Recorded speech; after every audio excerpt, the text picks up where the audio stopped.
In 2 Corinthians, the Apostle Paul says, if anyone is in Christ, there is a new creation. The old has passed away. Behold, the new has come. And then at a point in that passage, St. Paul says God was in Christ, reconciling the world to himself. And he also says at another point in the same passage, and we have been given the ministry of reconciliation.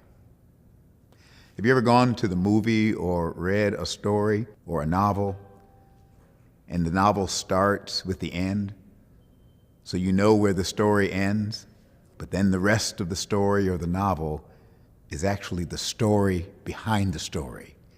We know about Christmas. We know about Mary. We know about Joseph. We know about the angels singing Gloria in Excelsis Deo. We know from our childhood the animals in the stable. We know of the Magi who come from afar, arriving around Epiphany or so, bearing gifts of gold, frankincense, and myrrh. We know of the angels singing in the heavens and the star that shone above them. Therein is the story. But the story behind the story is what St. Paul was talking about. God was in Christ, reconciling the world to himself. And Jesus has now given us that same ministry of reconciliation. God was reconciling the world to himself by becoming one of us. The divine became human. God entered history. Eternity became part of time. God was reconciling the world to himself by actually living it himself. In Jesus, God came among us to show us the way to be reconciled with the God who has created us all and everything that is. And God has likewise come in the person of Jesus to show us how to be reconciled with each other as children of the one God who is the creator of us all. That's the story behind Christmas.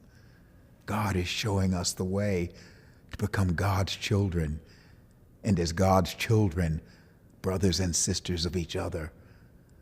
God is showing us in Jesus how to become God's family and how to change and build and make a world where everybody is a part of that family, where children don't go to bed hungry, where no one has to be lonely, where justice is real for all, and where love is the ultimate law. No, there's a story behind the story, and it's a story worth singing about and giving thanks for and then living.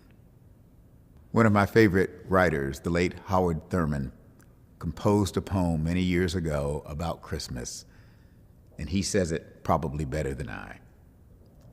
When the song of the angels is stilled, when the star in the sky is gone, when the kings and princes are home, when the shepherds are back with their flocks, then the work of Christmas begins, to find the lost, to heal the broken, to feed the hungry, to release the prisoner, to rebuild the nations, to bring peace to others, and alas, to make music in the heart. The story behind the story is that God so loved the world and so loves you and so loves me. Have a blessed Christmas, a wonderful new year, and go out and make music in the heart of the world.